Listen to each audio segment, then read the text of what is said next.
એ જ રીતે પાંચમા દિવસના રસોઈના યજમાન પરમ ભગવદીય અખંડ સૌભાગ્યવંતા ચંચલાબા સોમાભાઈ પટેલ પરિવાર ચડાસણા હસ્તે તુલસીભાઈ, રમણભાઈ, ભરતભાઈ, આમાંથી જે ભક્તજનો હાજર હોય તો અત્યારે અહીંયા પૂજન માટે પધારજો.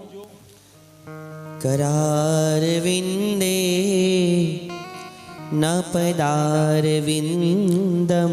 તુલસીભાઈ, રમણભાઈ, ભરતભાઈ, જે ભક્તજનો હાજર હોય પધારજો. વિનિવેશયન. આવો ભગત, આવો આવો. નીતિનભાઈ તમે પધારો. વટસ્ય પત્ર સ્યપુટે શયાનમ બાલમ મુકુંદમ મનસા સ્મરામી. શ્રી કૃષ્ણ ગોવિંદ હરે મુરારી. હે નાથ નારાયણ વાસુદેવ. જીવે પીબસ્વા મૃત મે. બોલો સ્વામિનારાયણ ભગવાનની જય.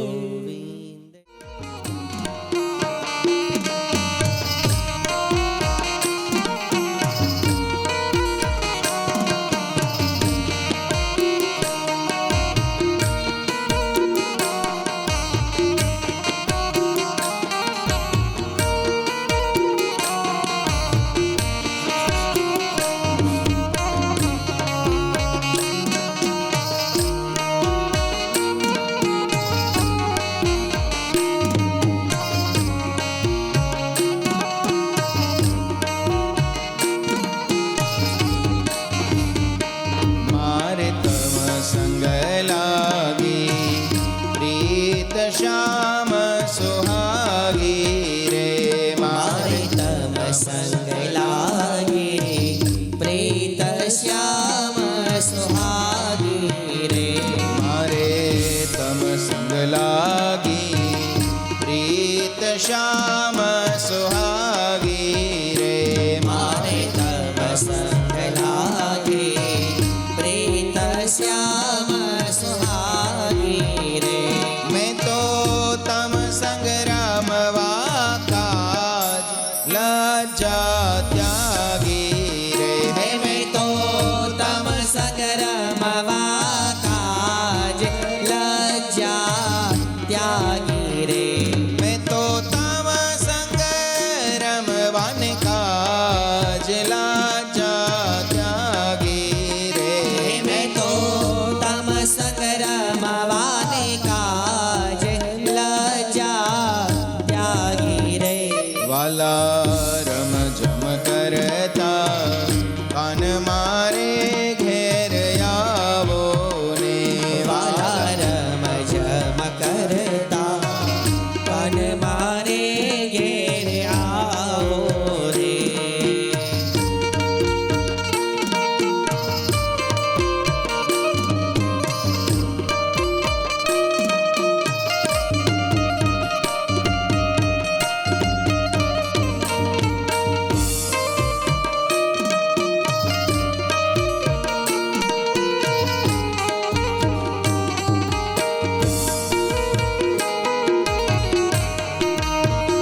વાલા રમઝમ કરતા કાન મારે ઘેર આવો ને હે વાલા રમઝમ કરતા કાન મારે ઘેર આવો રે.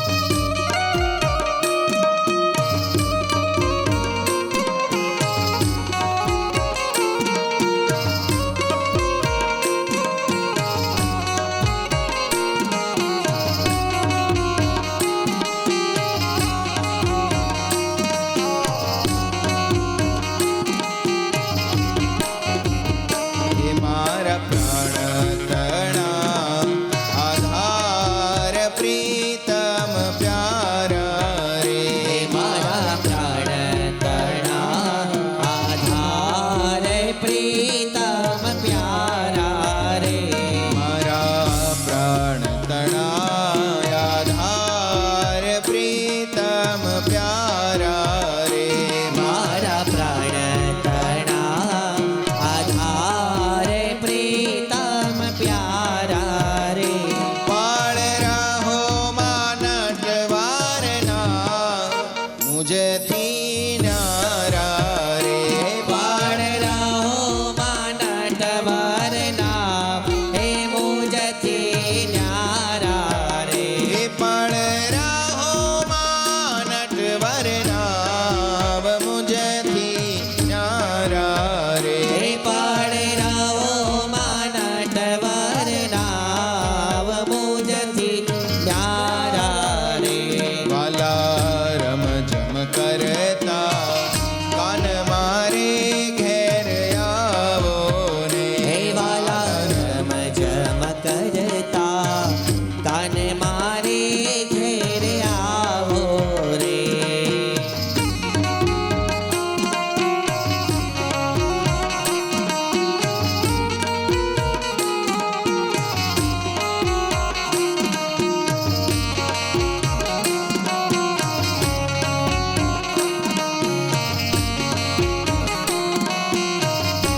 મારે ઘેરે આવો રે મારા પૂરા કરવાને કોડ હસીને બોલાવો રે મારા પૂરા કરવા કોડ હસીને બોલાવો રે મારા પૂરા કરવાને કોડ હસીને બોલાવો રે હે મારા પૂરા કરવા કોડ હસીને બોલાવો રે વાલા રમ જમ કરતા કાને મારે ઘરે આવો રે વાલા રમ જમ કરતા કાને મારે ઘરે આવો રે વાલા રમ જમ કરતા કાને મારે ઘરે આવો રે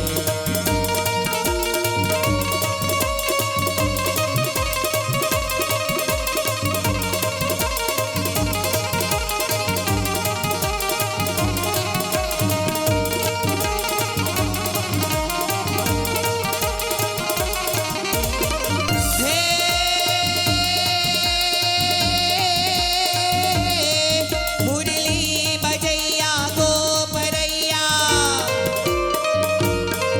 મુરલી બજૈયા ગોપરૈયા લાર ગૈયા બના ફિરે હે બલદેવ ભૈયા સંગ લૈયા વ્રજ કનૈયા વિચર બલિ જાત મૈયા નૃત કરૈયા કહત થૈયા ફરી ફરી જય રમન રાધા મીત માધા હરન બાધા શ્રી હરિ રજિર હરન બાધા શ્રી હરિ રજિર હરન બાધા શ્રી હરિ જે ગ્રંથની આપણે કથા સાંભળી રહ્યા છીએ એવા ગ્રંથના અધિષ્ઠાતા દેવ એટલે ભગવાન શ્રી રામચંદ્રજી અને જે તીર્થમાં આપણે આ કથા સાંભળી રહ્યા છીએ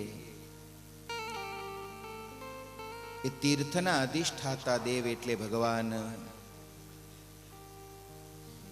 શિવશંકર શ્રી ભોળાનાથના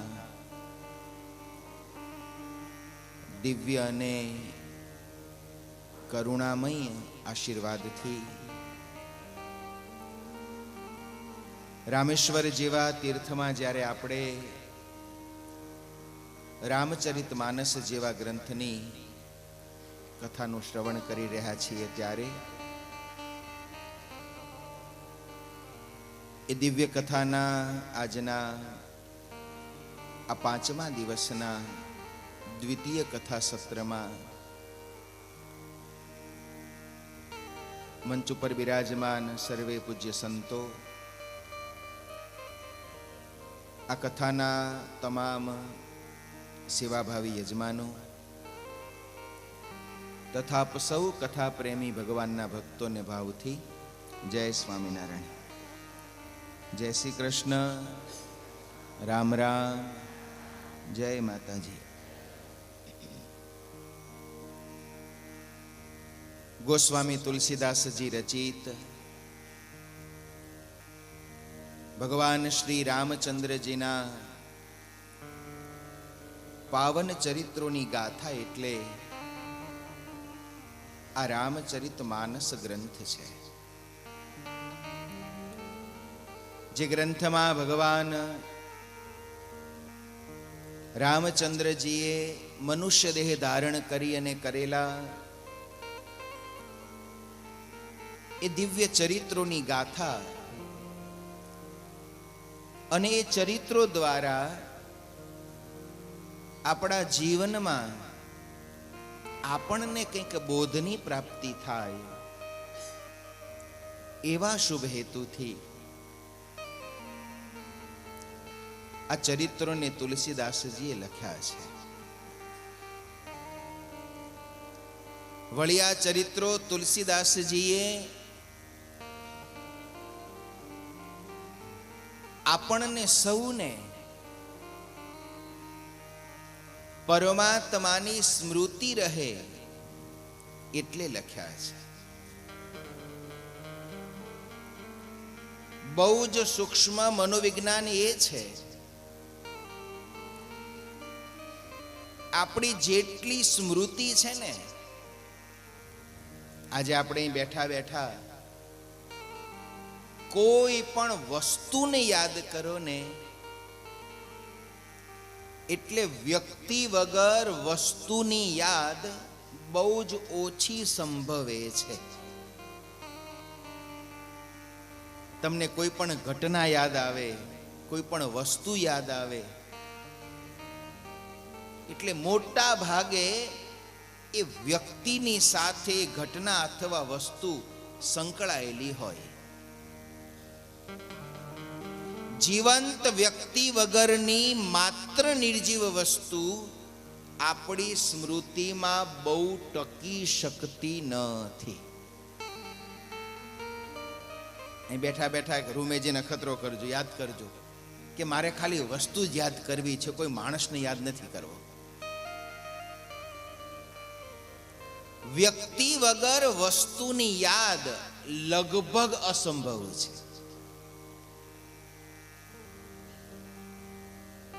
કોઈ પણ ઘટનાને યાદ કરો એટલે ઘટનાની સાથે સંકળાયેલા વ્યક્તિ આપણને યાદ આવે. અને આપણા કોઈ પ્રિય સ્વજન હોય એ આપણી વચ્ચેથી જ્યારે ચાલ્યા જાય, એનું મૃત્યુ થાય, ભગવાનના ધામમાં જાય, પછી આપણને વ્યક્તિની યાદ આવે. તે વ્યક્તિને આપણે કઈ રીતે યાદ કરીએ? તે વ્યક્તિ સાથે આપણે જે સમય વિતાવ્યો હોય ને એનાથી. એ સમય વિતાવ્યો હોય એટલે એની સાથે બેસીને જમ્યા હોઈએ, એની સાથે ફર્યા હોઈએ, એની સાથે વાતો કરી હોય, એની સાથે ક્યાંક ગયા હોઈએ. આ જે ક્રિયાઓ છે ને એ વ્યક્તિ સાથે જોડાય છે અને ક્રિયાઓ દ્વારા એ વ્યક્તિની સ્મૃતિ આપણને થાય છે. ભગવાનના ચરિત્રો પણ કંઈક એવા છે. ભગવાનને યાદ રાખવા બહુ અઘરા છે. પરમાત્મામાં મનની વૃત્તિ રહેવી બહુ અઘરી છે.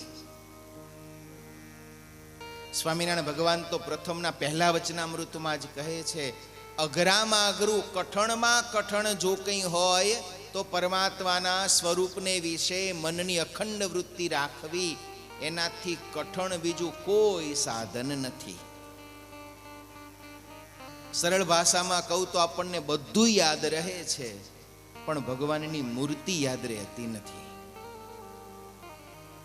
આપણે રામેશ્વર અહીંયા 5 દિવસથી 7 દિવસથી રહીએ છીએ. કેટલી બધી વાર આપણે કદાચ 2 વાર 3 વાર, કોક તો 5 દિવસ નજીક જ મંદિર છે, દર્શન કરવા ગયા હશે. રામેશ્વરની મોટી પ્રદક્ષિણા આપણને યાદ રહેશે ઘેર જઈશું એટલે. અહીં આપણે જે રૂમમાં રહેતા હતા રૂમ યાદ રહેશે. અહીંથી લીધેલી લુંગીઓ અને સફેદ શર્ટ યાદ રહેશે.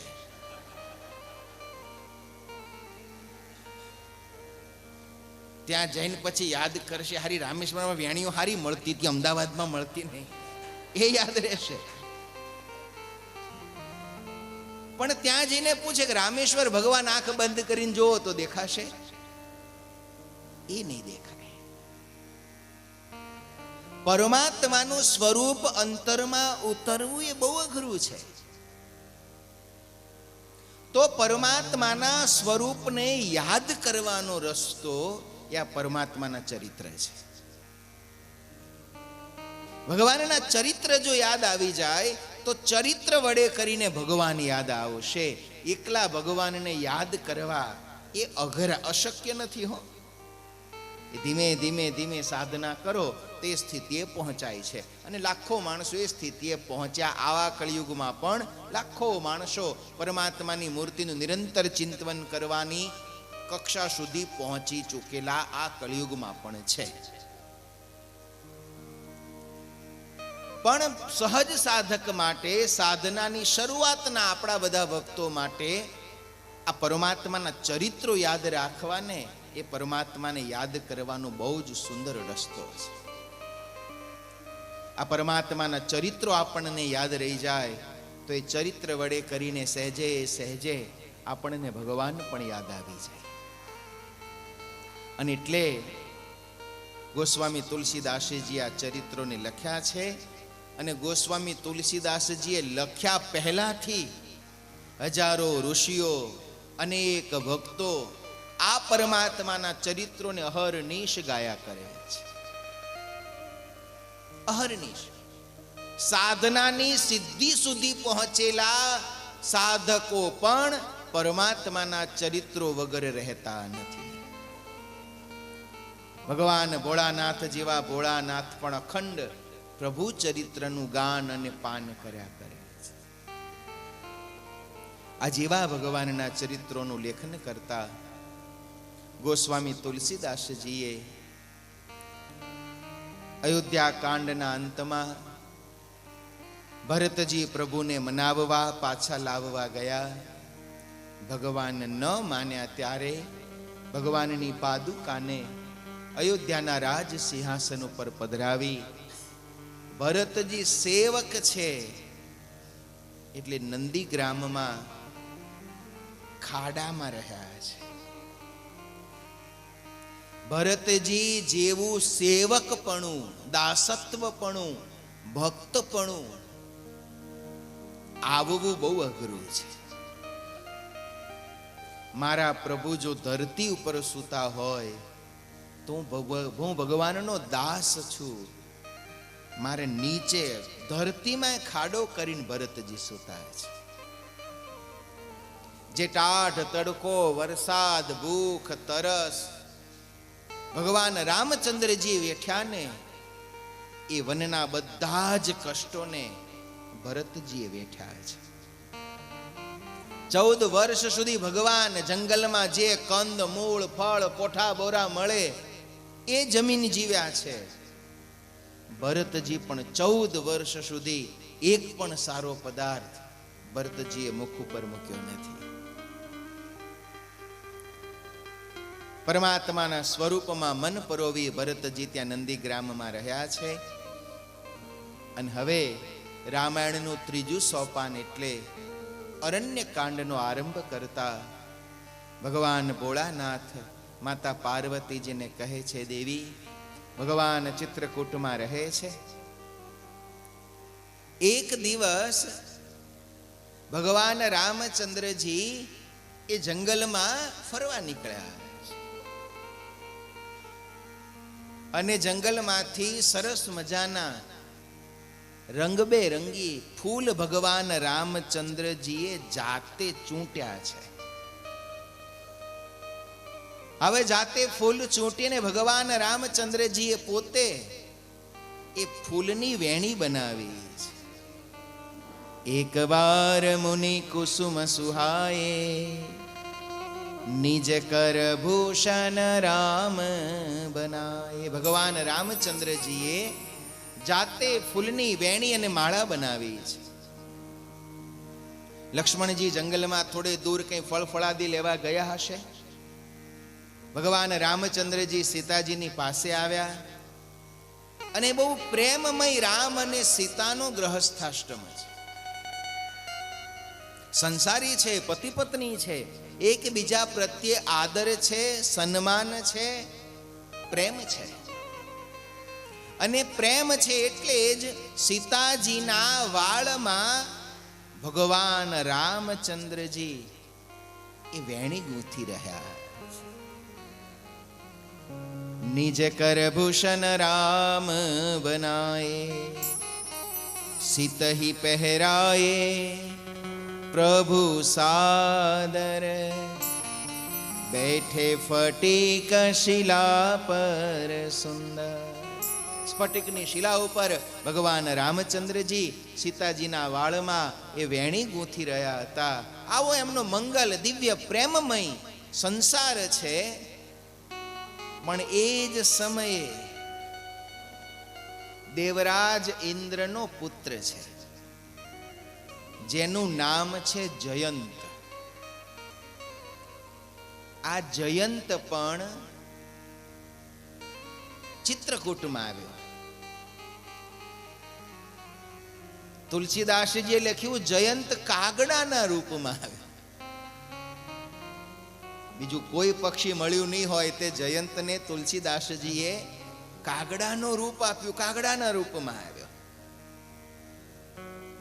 અને કાગડાના રૂપમાં આવી અને જ્યારે જયંત ઝાડ ઉપર બેઠો અને ઝાડ ઉપર બેઠા થકાણે આ દ્રશ્ય જોયું. આ દ્રશ્ય જોતા એના મનમાં એમ થયું કે આને લોકો ભગવાન કહે છે. આવો ભગવાન હોય? જગતનો સર્વશક્તિમાન, માયા, કાળ, સૂર્ય, ચંદ્ર આ બધા જ સૃષ્ટિને ચલાવનારો એવો ભગવાન એ આમ જંગલમાં પોતાની પત્નીના માથામાં વેણી ગૂંથતો આવો તે ભગવાન હોય? લાવો ને જરાક પરીક્ષા તો કરો. જયંતને ભગવાનની પરીક્ષા કરવાનું મન થયું. ગોસ્વામી તુલસીદાસજીએ લખ્યું કે કેવો મૂર્ખ હતો, જીમી પીપલિકા સાગર ચાહા, જેમ કીડી દરિયો માપવા નીકળે એમાં મૂર્ખ ભગવાનની પરીક્ષા કરવા નીકળ્યો. પરીક્ષા કરવામાં બીજો કોઈ રસ્તો કર્યો હોત તો સારું હતું, પણ ઇન્દ્રનો પુત્ર હતો, સત્તા અને સંપત્તિના અભિમાનમાં અંધ હતો, એટલે પરીક્ષા કરવા માટે બીજું કંઈ ન સૂઝ્યું. ત્યારે આ જયંતે સીતાજીના પગમાં ચાંચ મારી. સીતા ચરણ ચોંચ હતી ભાગા, મૂઢમતી મંદ કારણ કાગા, ચલા રુધિર રઘુનાયક જાના, સિંકધનુષ સાયક સદા. ભગવાનના ચરણમાં ચાંચ મારીને જયંત તો ભાગ્યો. સીતાજીના ચરણમાં ચાંચ મારી કાગડાના રૂપમાં જયંત ભાગ્યો. સીતાજીના ચરણમાંથી રુધિર ચાલ્યું, લોહી નીકળી ગયું. ભગવાનને વિચાર થયો, આમે એનું શું બગાડ્યું છે? અમે એકલા જંગલમાં બેઠા હતા, એ ઝાડ ઉપર બેઠો હતો, અમે એને ઉડાડવા માટે પડકારોય કર્યો નથી, પથ્થરોય માર્યો નથી, તોય આને અમારું સુખ શું દુખ્યું હશે? તેમ સીતાજીના ચરણમાં ચાંચ મારીને ગયો.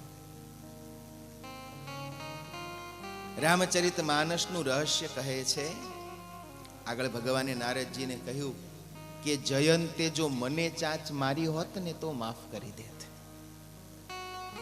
પણ એને સીતાજીને ચાંચ મારી. સીતાજી એટલે ભક્તિ. ભક્તને જ્યારે કોઈ દુખી કરે છે ને ત્યારે ભગવાન સહન કરી શકતા નથી. એ જ સમયે ભગવાન એક નાનકડી સળી લીધી, સળીને જ બાણનું સંધાન કરી જયંત ઉપર છોડી, આગળ જયંત અને પાછળ રામનું બાણ. અને રામનું આવું તેજસ્વી બાણ જોયું, બાણમાં જયંતને પોતાનું મોત દેખાણું. હવે તો પસ્તાવો થયો કે ખોટી જગ્યાએ ખોટો ચાળો કર્યો, પણ હવે કરવું શું? જયંત ભાગ્યો ઇન્દ્ર પાસે, પિતાજી પિતાજી મને બચાવો. ઇન્દ્ર કહે, બેટા શું થયું? અરે પિતાજી, મેં અભિમાનમાં આવી અને સીતાજીને ચાંચ મારી, અને એટલે હવે રામનું બાણ મારી પાછળ આવે છે. ઇન્દ્ર કહે છે, તું પેલા સ્વર્ગની બહાર નીકળ, નહીતર ક્યાંક મારું સ્વર્ગ તું બાળીશ. તે ભગવાનનો દ્રોહ કર્યો, ભગવાનના દ્રોહીને હું આશરો આપું નહીં. ત્યાંથી જયંત ભાગ્યો, ગયો સત્યલોકમાં બ્રહ્માજી પાસે, પિતામહ પિતામહ મને બચાવો. શું થયું? મેં સીતાજીના પગમાં ચાંચ મારી, સીતાજીનો દ્રોહ કર્યો, રામનું બાણ મારી પાછળ આવ્યું. બ્રહ્માજી કે માફ કર, બચાવવાનું તો એક બાજુ, તું પેલા બહાર નીકળ. ગયો કૈલાશમાં, ભગવાન ભોળાનાથ કે અહીંથી નીકળ. ગોસ્વામી તુલસીદાસજી લખે છે, રામનો દ્રોહી હતો ને, કોઈએ એને આશરો આપ્યો નહીં.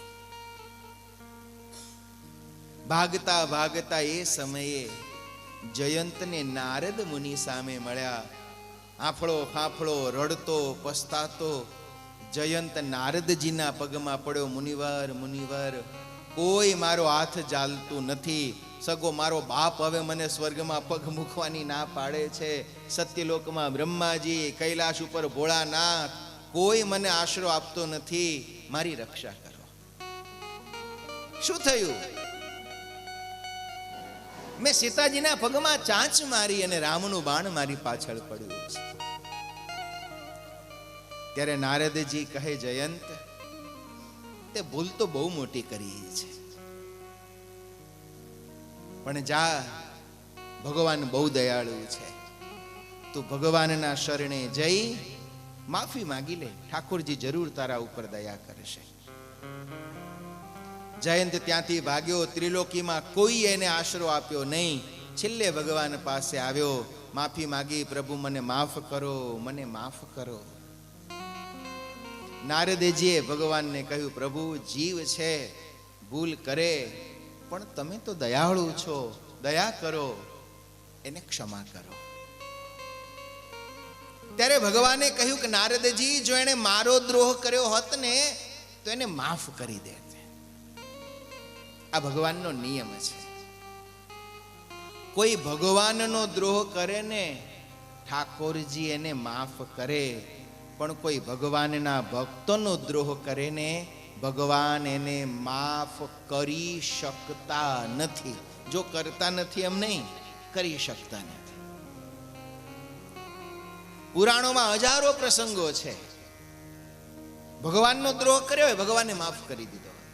શિશુપાલીની કથા ત્યાં પ્રમાણ છે. શિશુપાલે ભગવાનને ભર સભામાં 100 ગાળ દીધી, તોય ભગવાને છેલ્લે તેની મુક્તિ કરી. પણ દુશાસને ખાલી દ્રૌપદીના સાડીનો છેડો ખેંચ્યો તો ને, ભગવાને ભીમને રોક્યો ને, ભલે એનું ભોગવવું. જયંતે માફી માગી. પરમાત્માએ કહ્યું કે જયંત, તું મૃત્યુનો અધિકારી છે, પણ હવે તું મારા શરણે આવ્યો છે ને, જા, હું તને અલ્પદંડ આપું છું. આમ કરીને જયંતની એક આંખ એ રામના બાણથી ફૂટી. જયંત જીવતો રહ્યો, પણ દ્રષ્ટિ એની એક થઈ. એક આંખ ફૂટી એટલે ભગવાને એક દ્રષ્ટિ કરી. ઇન્દ્રએ પણ આવીને પછી તો ભગવાનનો આભાર માન્યો. ભગવાન ભોળાનાથ માતા પાર્વતીને કહે છે, પછી તો ચિત્રકૂટમાં પ્રભુ બિરાજે છે. આ વાતની ખબર બહુ બધા લોકોને પડી.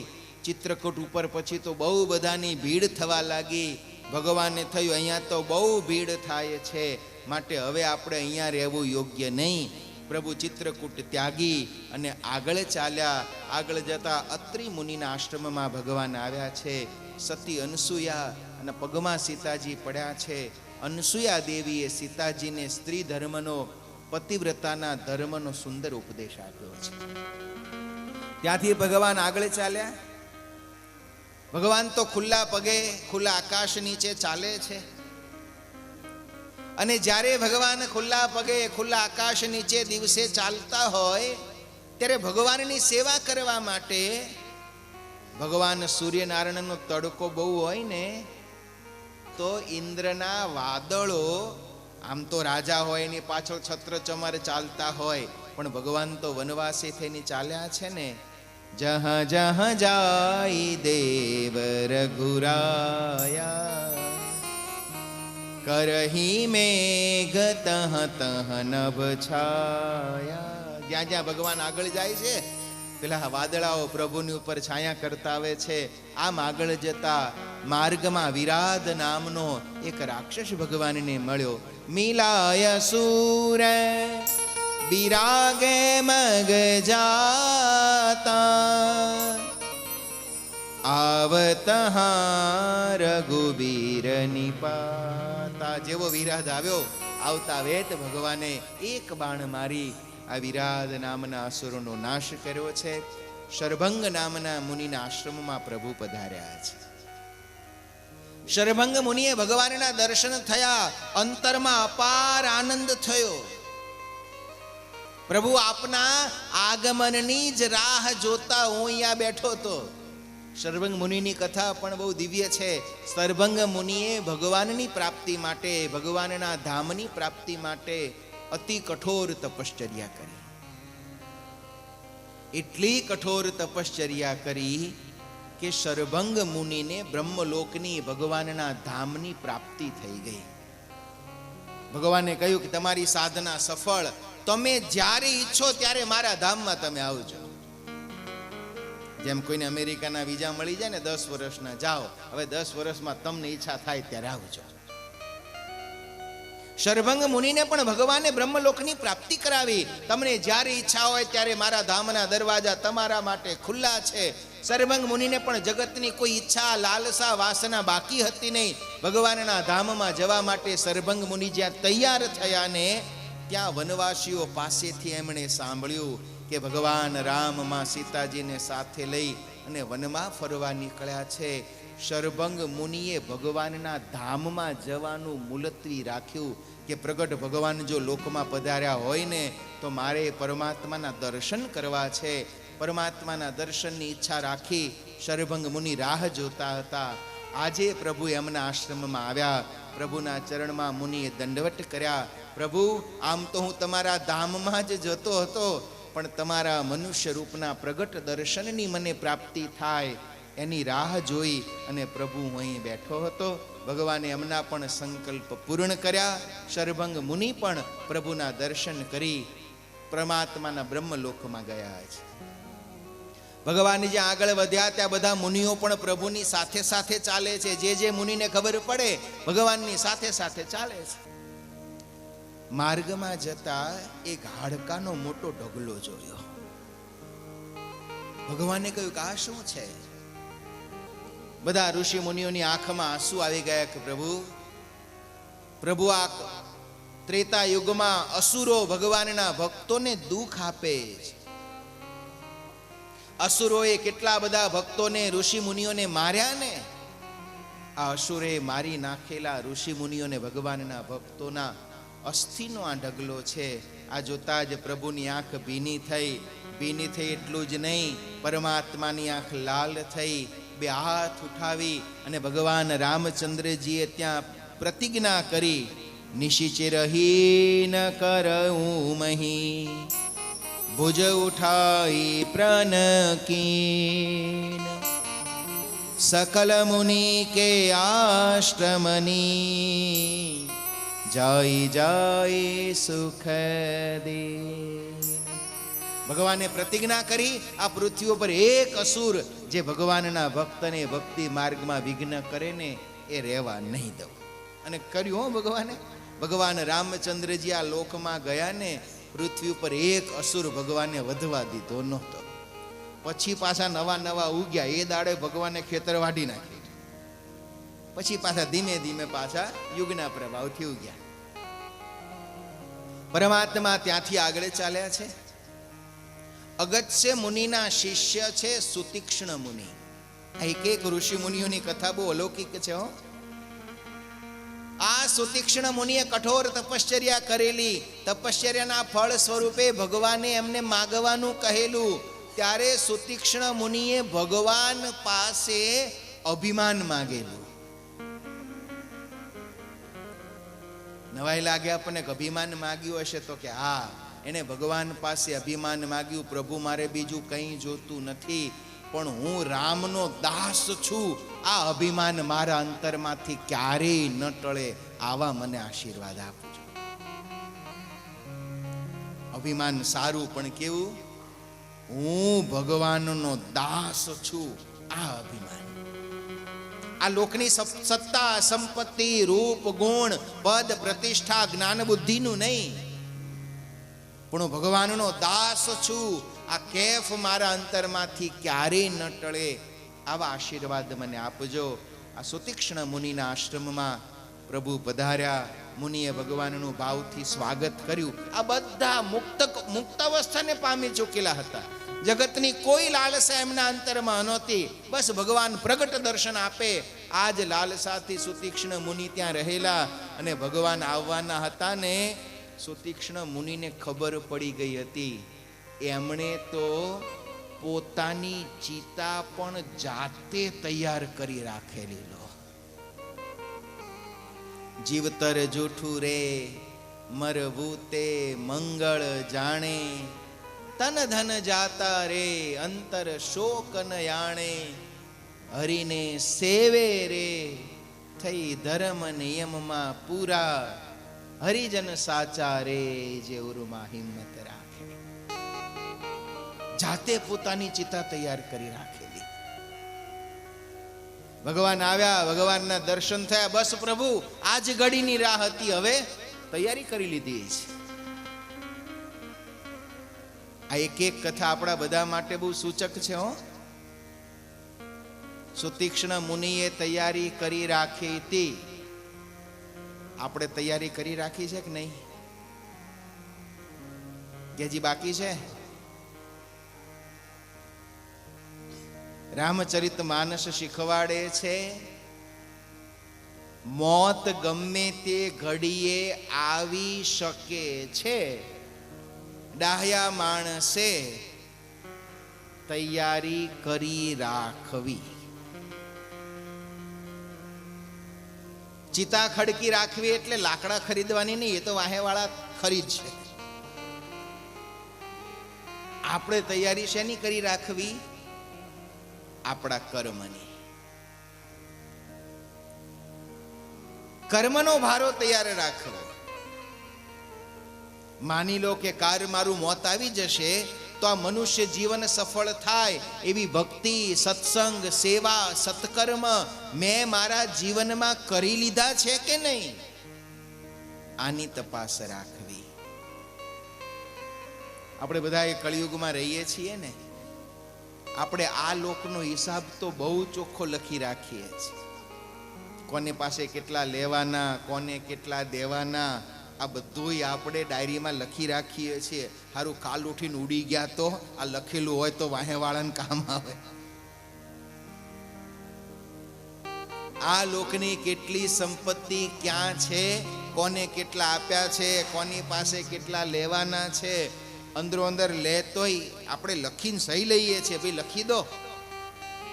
અને એમાં ખોટું નથી. સ્વામિનારાયણ ભગવાને પણ આપણને શીખવ્યું છે, ધનની લેતી દેતી કરવી તો સાક્ષ્ય સહિત લખાણ કરીને કરવી. વિચાર કરો ને, 200 વર્ષ પહેલા શિક્ષાપત્રી લખાણી છે. 200 વર્ષ પહેલા ભગવાને એવું કહ્યું કે પિતા પુત્રએ પણ ધન માલ મિલકતની લેતી દેતી કરવી તો સાક્ષીએ સહિત લખાણ કરીને કરવી. હજી આપણને 200 વર્ષ જૂની આજ્ઞા, હજી આપણને એમ થાય છે કે દીકરો બાપને આપે, બાપ દીકરાને આપે, એમાંય લખાણ કરવું પડે. ભગવાન ક્યાં કરવું પડે? અને આજ્ઞા જેને જેને પાળી એ સુખી થયા છે, અને જેના જેના ઉઘરાણીમાં હગામાં હલવાણા છે એ એમ દુઃખી થયા છે. હારું આના કરતા એ દાડે થોડું લખી લીધું હોત તો હારું. આપણે આ લોકની સંપત્તિની તૈયારી રાખીએ છીએ, પણ આપણે ક્યારેય પરલોકની સંપત્તિનો વિચાર કર્યો છે? કોઈ દિવસ આંખ બંધ કરીને એમ વિચાર કર્યો છે કે પરલોકની કમાણી મેં શું કરી? આ લોકની કમાણીનો હિસાબ આપણે લખ્યો, પરલોકની કમાણીનો આપણે કોઈ દિવસ હિસાબ જ ગણ્યો નથી. લાકડા તૈયાર કરી રાખવા એટલે આ મનમાં પરલોકની કમાણીનો પણ હિસાબ માંડી રાખવો. મનમાં ક્યારેક એકલા બેસીને ગણવું કે લાવ્યા તા કેટલું ને લઈ જાશો કેટલું, લાવ્યા તા કેટલું ને લઈ જાશો કેટલું, લાવ્યા તા કેટલું ને લઈ જાશો કેટલું, લાવ્યા તા કેટલું ને લઈ જાશો કેટલું, લાવ્યા કેટલું ને લઈ જાશો કેટલું, આખરે તો લાકડા ને છાં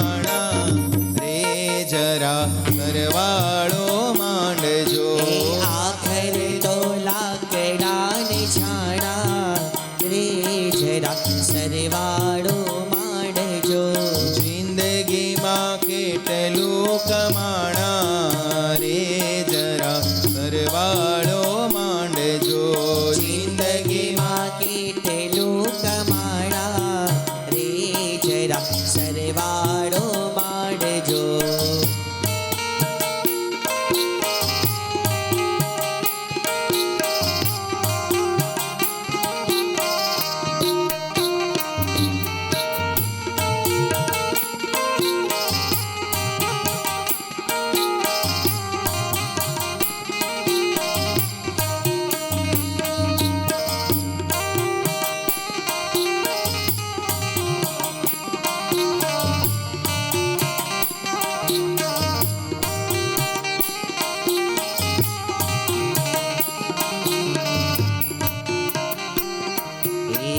કેટલા બનાવ્યા તમે મેળીને માળિયા. કેટલા બનાવ્યા તમે મેળીને માળિયા. કેટલા રડ્યા તમે નાણા રે જરા સરવાળો માંડજો.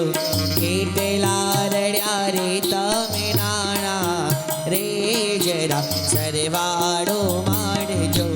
જિંદગીમાં કેટલું કમાણા રે જરા સરવાળો માંડજો.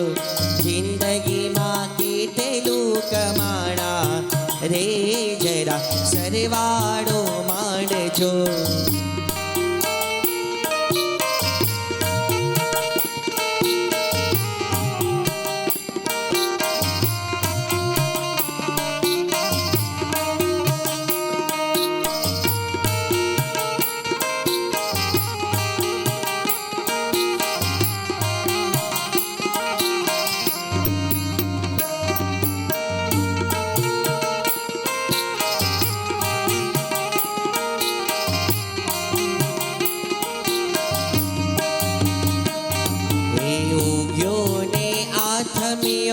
ધંધાની લાયમાં ઉગ્યો ને આથમિયો ધંધાની લાયમાં. ગોડા થઈને ભટકાણા રે જરા સરવાળો માંડજો.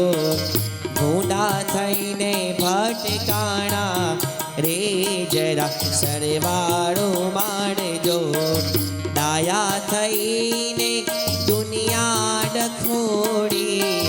ડાયા થઈને દુનિયા ડખોડી. મોટા થઈ ખોટા મણાણા રે જરા સરવાળો માંડજો. મોટા થઈ ખોટા મનાના રે જરા સરવાળો માંડજો. ગાયા નહીં ગીત તમે કદીએ ગરીબના. ગાયા નહીં ગીત તમે કદીએ ગરીબના. મીંડા હિસાબમાં મુકાણા રે જરા સરવાળો માંડજો. જિંદગીમાં કેટલું કમાણા રે જરા સરવાળો માંડજો. જિંદગીમાં કેટલું કમાણા રે જરા સરવાળો માંડજો. સુતીક્ષ્ણ મુનિએ જાતે જ પોતાની ચિતા તૈયાર કરી રાખી હતી. ભગવાનના દર્શન કરી પોતાના જીવનનું શ્રેય સાધી ને સુતીક્ષ્ણ મુનિ પણ ભગવાનના ધામમાં પધાર્યા છે. મુનિઓના આશ્રમને પાવન કરતા, એમના સંકલ્પોને પૂર્ણ કરતા ભગવાન પંચવટીમાં આવ્યા છે. 5 વડલાની છાયા એ ઘનઘોર એ સ્થાનને ઉત્તમ સ્થાન માની હવે ભગવાન માતા સીતાજી ભાઈ લક્ષ્મણજીની સાથે પંચવટીમાં નિવાસ કરીને રહ્યા છે. એકવાર લક્ષ્મણજી અને ભગવાન બંને ભાઈઓ બેઠા છે. જગતની દ્રષ્ટિએ તો ભાઈ ભાઈનો નાતો છે, પણ લક્ષ્મણજી જાણે છે આ તો મારા ઈષ્ટ છે, સાક્ષાત પરબ્રહ્મ પુરુષોત્તમ નારાયણ છે. પ્રભુના ચરણમાં બેઠા છે. પ્રભુના ચરણમાં બેસી લક્ષ્મણજી હાથ જોડીને કહ્યું છે, પ્રભુ, મારા મનમાં થોડી જિજ્ઞાસા છે. આપ કૃપા કરી અને મારા અંતરના અજ્ઞાનને ટાળો અને મારી જિજ્ઞાસાને પ્રભુ આપ સંતોષ પમાડો. હસતા હસતા ભગવાન રામચંદ્રજીએ પૂછ્યું છે, બોલો લખન, શું પ્રશ્ન છે? અને ત્યારે લક્ષ્મણજીએ ભગવાન રામચંદ્રજીને હાથ જોડીને કહ્યું છે, પ્રભુ, મોહી સમજાઈ કહું સોઈ દેવા, સબ તજી કરો ચરણ રજ સેવા. કહું જ્ઞાન બિરાગય રૂમાયા, કહું સો ભગતિ કરહું જે હિદાયા. એ પ્રભુ, જ્ઞાન એટલે શું, વૈરાગ્ય એટલે શું, માયા એટલે શું અને ભક્તિ એટલે શું, આ ચારનું સ્વરૂપ મને સમજાવો. મેં સવારમાં પણ કહ્યું હતું કે કોઈ પણ પ્રશ્નોત્તરી હોય ને એમાં પ્રશ્ન પૂછનાર કોણ છે અને જવાબ આપનાર કોણ છે, આ બે બાબત ઉપર જવાબનો બહુ જ મોટો આધાર રહે છે. પ્રશ્ન પૂછનાર સ્વયં શેષજી લક્ષ્મણજી છે, જવાબ આપનાર સ્વયં ભગવાન છે. અને એટલે આ જે જવાબ છે ને એ બહુ ઉત્તમ કોટીના છે. ભગવાન રામચંદ્રજી હસી પડ્યા, લખન, સૌ પ્રથમ તો તમને ધન્ય છે, કારણ કે તમારા પ્રશ્ન બહુ શ્રેષ્ઠ છે. લક્ષ્મણજીના પ્રશ્નને ભગવાને વખાણ્યા. જો જવાબ તો ઉત્તમ, મધ્યમ અને કનિષ્ઠ હોય, પણ પ્રશ્નમાં પણ ઉત્તમ, મધ્યમ અને કનિષ્ઠ હોય. ભાગવતમાં પણ જ્યારે પરીક્ષિત રાજાએ પ્રશ્ન પૂછ્યો ત્યારે સુખદેવજીએ જવાબ, વરીયશામ, હે રાજન, તારો આ પ્રશ્ન શ્રેષ્ઠ છે. જવાબ તો પછી, પ્રશ્ન સાંભળી અને ભગવાન રાજી થયા, લક્ષ્મણજી, આ તમારો પ્રશ્ન શ્રેષ્ઠ છે. શ્રેષ્ઠ પ્રશ્ન કોને કહેવાય? અધ્યાત્મની પરિભાષામાં જેના જવાબમાં બહુ બધાનું હિત સમાયેલું હોય, આવા પ્રશ્નને શ્રેષ્ઠ પ્રશ્ન કહેવાય. જેમાં માત્ર પોતાનું હિત કે પોતાનો સ્વાર્થ હોય, આને મધ્યમ પ્રશ્ન કહેવાય. અને ધર્મના માર્ગમાં ત્રીજો પ્રશ્ન છે કનિષ્ઠ. ફરીથી યાદ કરાવું, ફર્સ્ટ ક્લાસ, સેકન્ડ ક્લાસ અને કનિષ્ઠ પ્રશ્ન કયો? કે જે પ્રશ્નથી આપણી આધ્યાત્મિક યાત્રામાં કોઈ પણ પ્રકારનો ફાયદો થવાનો ન હોય, આને કનિષ્ઠ પ્રશ્ન કહેવાય. આપણે જ્યારે ધર્મની યાત્રા ઉપર ચાલીએ, કહેતા અધ્યાત્મમાં આગળ વધીએ ને, ત્યારે આપણા મનમાં બહુ જ પ્રશ્નો જાગે. અને પ્રશ્ન જાગવા એમાં કશું ખોટું નથી, કારણ કે એના જ હૃદયમાં પ્રશ્ન જાગે જેના હૃદયમાં જાણવાની જિજ્ઞાસા હોય. ધર્મમાં, શાસ્ત્રમાં, ધર્મની રીતિમાં, અધ્યાત્મમાં આપણા મનમાં પ્રશ્ન થાય, એ પ્રશ્ન થવો એ પાપ નથી. પ્રશ્ન તો થાય, જાણવાની જિજ્ઞાસા હોય એટલે થાય. પ્રશ્ન કોને ન થાય? શિક્ષણ જગતમાં બે પોસિબિલિટીઝ છે. નાનકડું કોન્સેપ્ટ એવો છે કે 40 વિદ્યાર્થી બેઠા હોય, એ 40 વિદ્યાર્થીને એક શિક્ષક 45 મિનિટ સુધી ભણાવે અને 45 મિનિટ સુધીમાં આખા ક્લાસમાંથી કોઈ પણ બાળક એક પણ પ્રશ્ન ન જ પૂછે, ત્યારે એની બે શક્યતાઓ છે.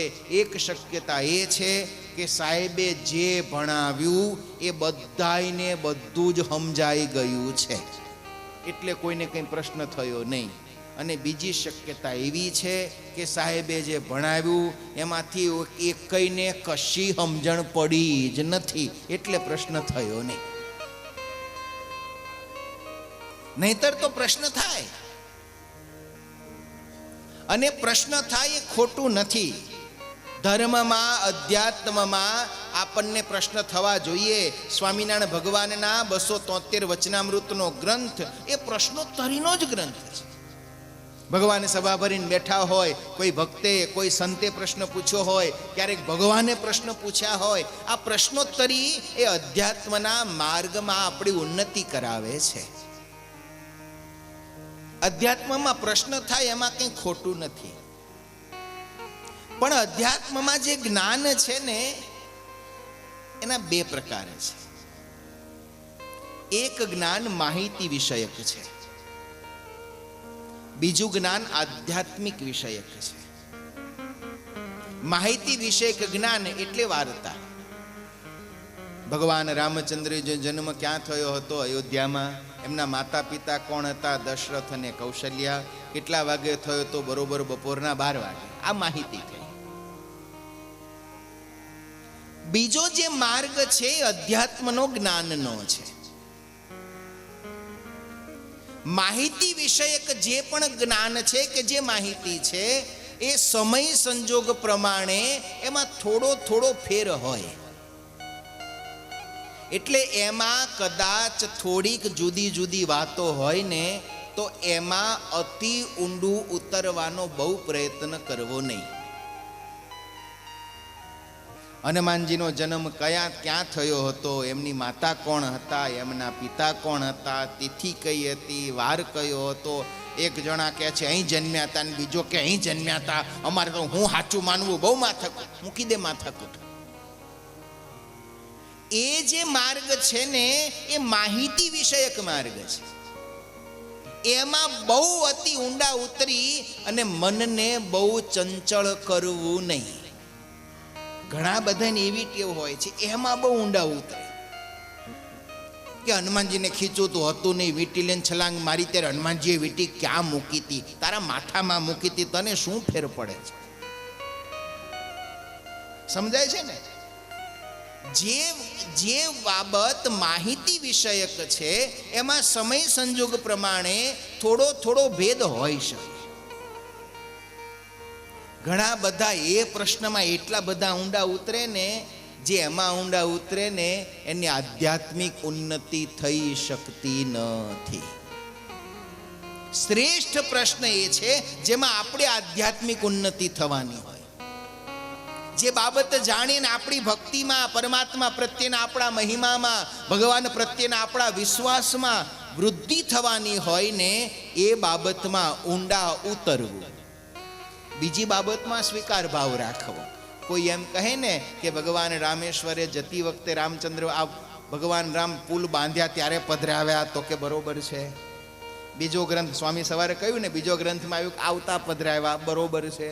આપણે તો ભગવાન રામચંદ્રજી આ જ્યોતિર્લિંગ સ્વરૂપે રામેશ્વર પધરાવ્યા છે, એના દર્શન કરવા, એનું પૂજન કરવું, એને વંદન કરવા, પછી એમાં 4 દાડા કકળાટ કરવો નહીં. પેલા કહેતા હતા જતા પધરાયા ને પેલા કહેતા હતા આવતા. અરે આપણે શું ફેર પડે છે? જતા પધરાયા તોય રામેશ્વર છે, આવતા પધરાયા તોય આપણા માટે રામેશ્વર છે. રામેશ્વર છે ને રામેશ્વર છે. આ અધ્યાત્મમાં જેટલી માથાકૂટ છે ને આ છે. લાખો વર્ષોમાં જે ઘટનાઓ ઘટી હોય, જેણે જીવી જાણી હોય એવી એણે વર્ણવી હોય, અને એવી એણે વર્ણવી હોય ને એ બાબતમાં જો આપણે બહુ ઊંડા ઉતરીને વાદ વિવાદ કરીએ ને એમાંથી પીડા અને દુઃખ થાય. એમાં આપણી આધ્યાત્મિક ઉન્નતિ થઈ શકે નહીં. હા, જાણવું જરૂરી છે, પણ એમાં કોઈ દિવસ વધારે પડતા ઊંડા ચૂંથમાં ઉતરવું નહીં. આપણા બાપ દાદા એક બહુ જૂનો સિદ્ધાંત કહેતા, તરસ લાગી હોય તળાવના કિનારે જાઓ, આમ ઉપરથી સરસ મીઠું પાણી પી લેવું. ઊંડા ઉતરો એટલે અંદર કદડા સિવાય કશું હોય નહીં. આ વાત બધાયમાં રાખજો, આ વાત જીવનમાંય રાખજો, આ વાત સગા સંબંધીમાંય રાખજો, આ વાત મિત્ર વર્તુળમાં રાખજો. કોઈમાં પણ ઊંડા ઉતરશો એટલે અંદર નીચે શું હશે? કદડો. જરૂર વગરની બાબતમાં અતિ ઊંડા ઉતરવું એ આપણા જીવનને દુઃખ સિવાય કશું નહીં. હા, ઊંડા ઉતરજો ધર્મમાં, જ્ઞાનમાં, શાસ્ત્રમાં. ભગવાન રામચંદ્રજી કહે છે, લક્ષ્મણજી તમારા પ્રશ્ન બહુ ઉત્તમ છે, પણ આના જવાબ તો યુગો યુગો સુધી આપું ને તોય પૂરા થાય એવા નથી. ધર્મ તત્વ શું છે? જ્ઞાન એટલે શું? ભક્તિ એટલે શું? માયા એટલે શું? આ સમજવું તો બહુ અઘરું છે. પણ છતાંય તમે પ્રશ્ન કર્યો છે તો હું તમને એનો ઉત્તર આપું છું. ભગવાન રામચંદ્રજી આ ચારેયનું સ્વરૂપ સમજાવ્યું છે, અને એટલું સરળ સમજાવ્યું છે ને, માયાનું રૂપ સમજાવ્યું. મેયરુ મોરે તોરે તે માયા, જેહી બસ કીન્હે જીવનિકાયા. માયા એટલે શું? ભગવાન રામચંદ્રજીએ 4 અક્ષરમાં વ્યાખ્યા આપી. હું, મારું, તું, તારું. આ 4 શબ્દ એ માયા છે. જેણે માયાને જીતવી હોય એણે ગુજરાતી ભાષાની ડિક્શનરીમાં 10 લાખ શબ્દ છે. એ 10 લાખમાંથી 9,99,996 શબ્દ બોલવાની છૂટ. આ 4 શબ્દ જેના જીવનમાંથી નીકળી જાય એ માયાની પાર જઈને મુક્ત બની જાય. હું, મારું, તું, તારું. હાવ હેલું છે લો. આ 4 શબ્દ ભૂલી જઈએ એટલે આપણે બધા માયાને જીતીને મુક્ત થઈ જઈએ. બોલો, માયાને જીતવી છે? હા, તો આ 4 શબ્દ ભૂલી જજો. યાદ રહેશે ને? શું? હા, હમણાં ઉભા થઈને તરત હોત છે, મારા ચપ્પલ,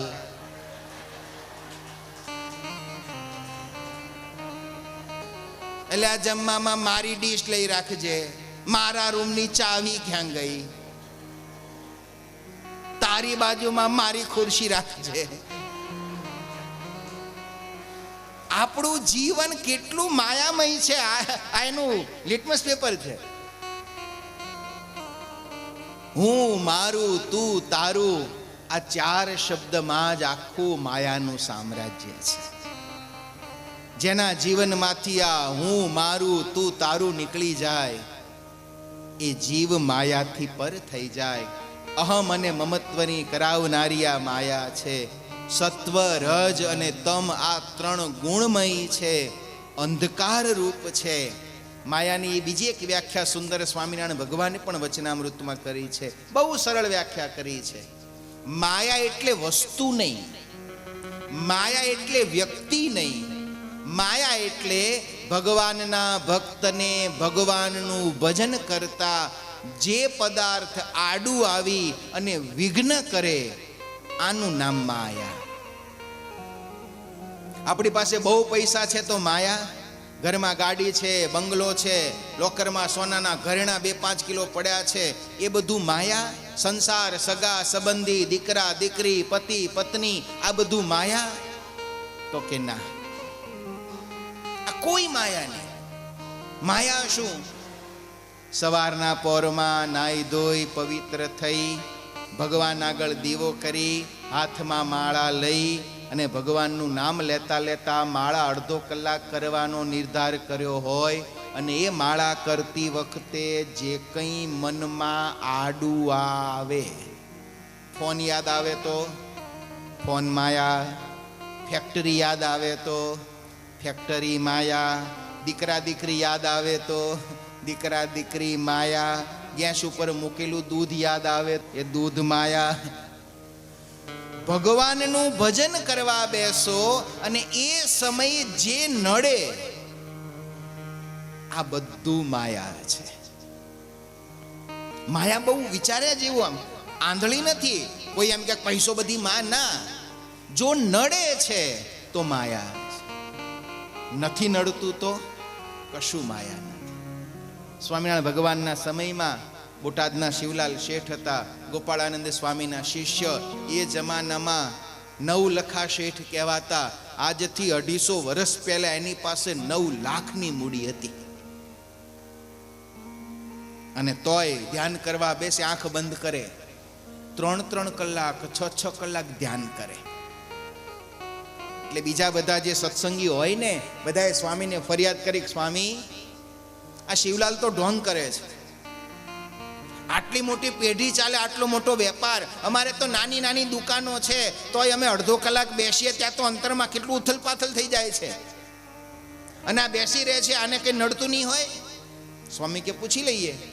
શિવલાલ શેઠને પૂછ્યું કે શિવલાલ, આ બધા કહે છે કે તમે ધ્યાન કરો છો તે ઢોંગ કરો છો, તમને કાંઈ નડતું નથી? શિવલાલ કે સ્વામી, હું ધ્યાન કરવા બેસું ને એટલે સૌથી પહેલા એક મશાલ પ્રગટાવું, અને મશાલ પ્રગટાવીને જેટલા ગોડાઉન છે બધા એમાં મશાલ મૂકી દઉં, જેટલા વેપાર ધંધા છે એમાં મશાલ મૂકી દઉં, જેટલું માલ મિલકત છે એમાંય મશાલ મૂકી દઉં, જેટલા હગાવાલા છે એને મશાલ મૂકી દઉં, અને રાખનો ઢગલો થાય ને એની ઉપર ધ્યાન કરવા બેસું, એટલે પછી જગતનું કશું મને નડતું નથી.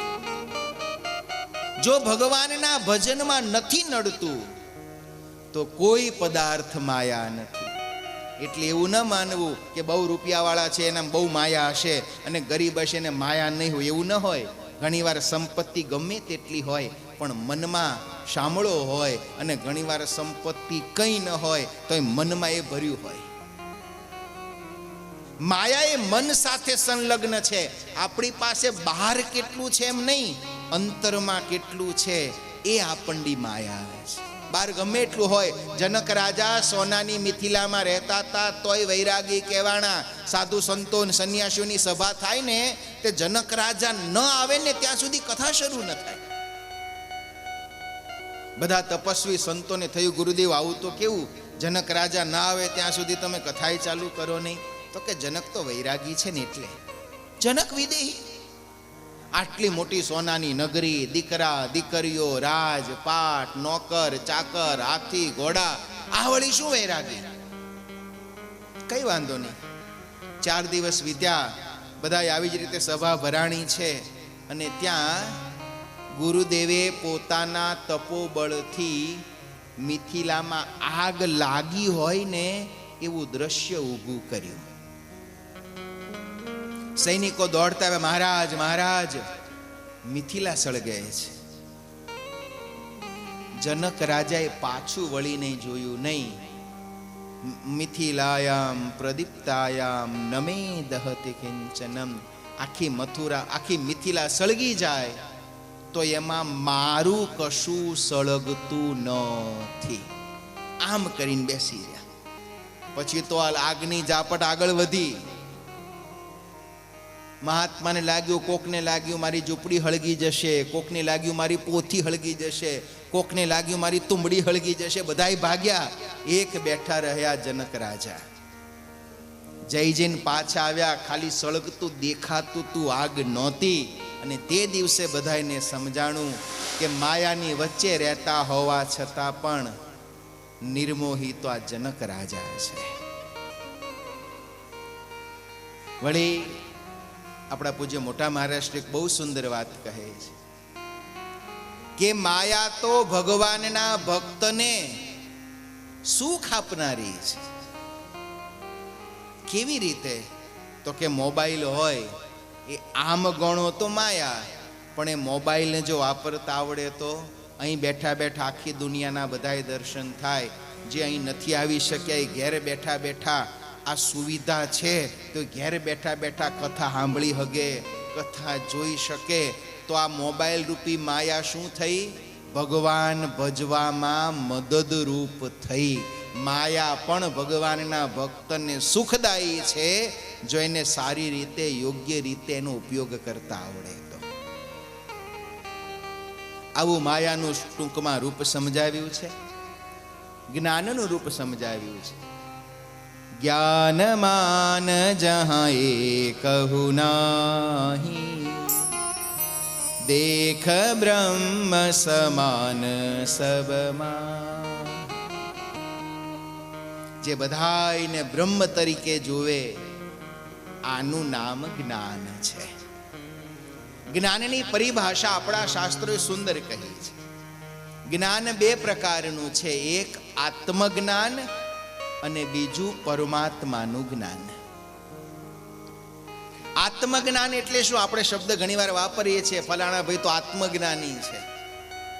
આત્મજ્ઞાની કોને કહેવાય? જેને આટલા પ્રશ્નોનો જવાબ આવડી જાય એને આત્મજ્ઞાની કહેવાય. બરોબર સાંભળજો. હું કોણ છું, ક્યાંથી આવ્યો છું, શું કરવા આવ્યો છું અને ક્યાં જવાનું છે, આ ચારના જવાબ જેને આવડી જાય આને આત્મજ્ઞાની કહેવાય.